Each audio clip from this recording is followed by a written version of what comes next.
성도 여러분 안녕하세요. 7월 28일 오늘의 말씀을 함께 읽고 묵상하실 때 우리 주님께서 증인의 삶으로 부르신 그 삶이 얼마나 기쁜 것인가를 함께 생각하고 감사할 수 있기를 소망합니다.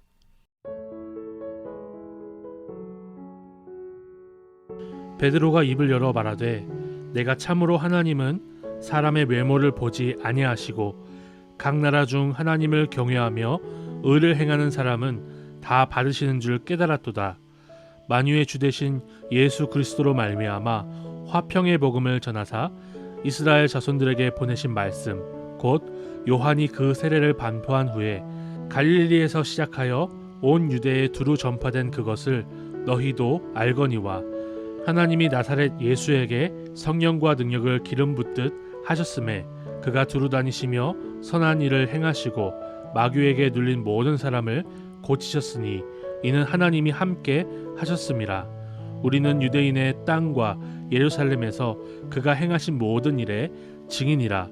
그를 그들이 나무에 달아 죽였으나 하나님이 사흘 만에 다시 살리사 나타내시되 모든 백성에게 하신 것이 아니요 오직 미리 택하신 증인 곧 죽은 자 가운데서 부활하신 후 그를 모시고 음식을 먹은 우리에게 하신 것이라.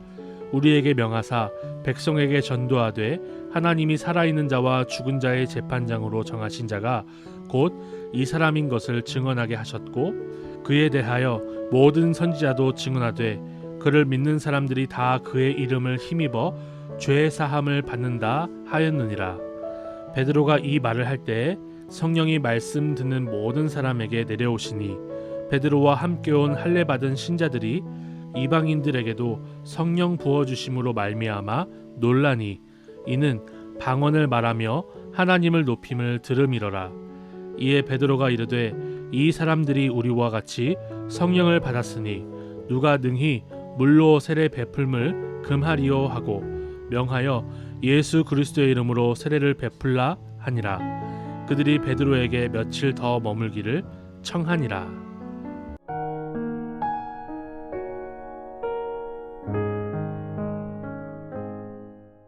저는 오늘의 본문의 말씀을 묵상하면서 주께서 우리에게 명령하신 증인의 삶이 결코 무겁고 힘든 일이 아니라는 것을 생각할 수 있었습니다.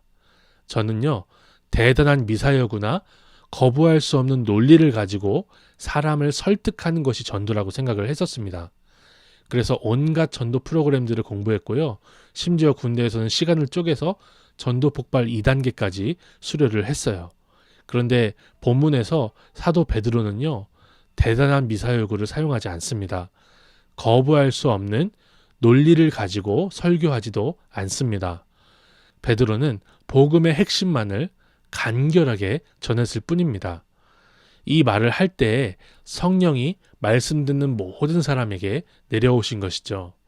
이렇게 우리 주 예수께서 우리에게 명령하신 지상 대명령은 우리에게 무거운 짐이나 어려운 것이 전혀 아니라는 것입니다. 우리가 해야 할 일은 너무나 쉬운데요. 전도를 하기 위해서 박사학위가 필요하지가 않습니다. 그저 우리가 입을 열어서 우리 구주 예수님을 분명하게 전하기만 하면 되는 것이죠. 왜냐하면 우리가 전한 복음을 들은 사람이 믿음으로 반응하는 것은 성령의 역사이기 때문입니다. 저는 이 말씀을 묵상하면서 성령의 역사하심을 간절히 구하는 증인의 삶을 살아야겠다고 적용을 해보았어요. 또 저는 말씀을 묵상하면서 고정관념이 아니라 오직 하나님의 주권을 붙들어야 한다는 것을 적용할 수 있었는데요. 본문 45절에는 이방인들에게 성령 부어주심을 보면서 할례 받은 신자들이 놀랐다라는 기록이 있습니다. 이렇게 하나님은 이 사건을 통해서 사도 바울이 이방 선교를 할 수 있게 할례파 유대인들의 고정관념을 완전히 뒤집어 깨놓으신 것입니다. 이렇게 이방인들까지도 구원하시는 하나님의 영원한 한뜻이 고넬료 가정의 구원을 통해서 선포된 것이죠. 저는 이처럼 우리 시대에 하나님의 뜻을 바르게 붙들기 위해서 뒤집어야 될, 깨야 될 고정관념이 있는지 큐티를 하면서 묵상할 수가 있었는데요. 제가 생각하기에 한국 교회에는 신학교라는 일정한 교육기관을 졸업한 사람만이 안수를 받아 주님의 종이 된다는 그런 고정관념이 있다고 생각을 합니다. 이 고정관념을 뒤집고자 많이 애쓰신 한 분이 계신데요. 이 옥하는 목사님이 그 고정관념을 깨려고 평신도 훈련, 제자 훈련을 많이 하셨다고 저는 생각을 해요. 또 우리 담임 목사님도 이 논문을 쓰시면서 이 부분을 너무나 깊이 고민하셨더라고요. 주님은 신학 훈련을 한 목회자와 그렇지 않은 사람들을 따로 구별해서 따로따로 명령을 주시지 않았습니다. 이 세상 한가운데에서 빛과 소금으로 살며 부활의 증인으로 살아야 하는 것에는 그 어떠한 차이가 있을 수가 없는 것이죠. 제가 부흥을 경험한 고등학교 2학년 때 중고등부를 위해서 기도를 많이 하면서 뜨겁게 헌신한 한 선생님이 있었어요. 신학교 출신이 아니라는 이유 하나 때문에 그 구령에 대한 열정이 목사님들에 의해서 부당하게 저평가되고 견제 대상이 되는 것을 제가 눈으로 직접 보았습니다.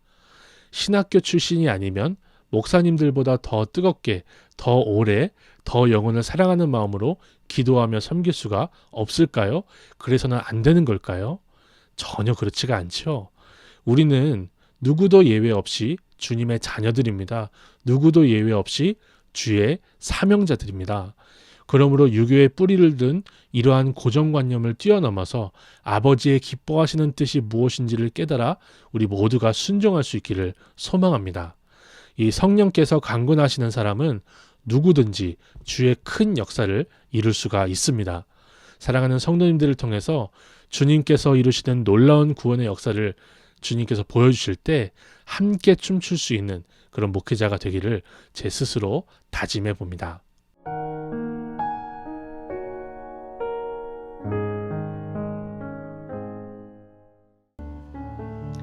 하나님 아버지, 우리에게 성령 충만을 허락하여 주옵소서. 주의 복음을 전하는 증인의 삶을 살 때 주의 성령께서 함께 하시며 놀라운 역사를 일으키시는 것을 경험하게 하옵소서. 우리가 과정과 순서에 얽매이지 말게 하시고 오직 성령의 충만으로 증인의 삶을 살아내게 하옵소서. 오늘 하루가 그러한 하루가 되게 하실 줄 믿사옵고 예수님의 이름으로 기도드립니다. 아멘.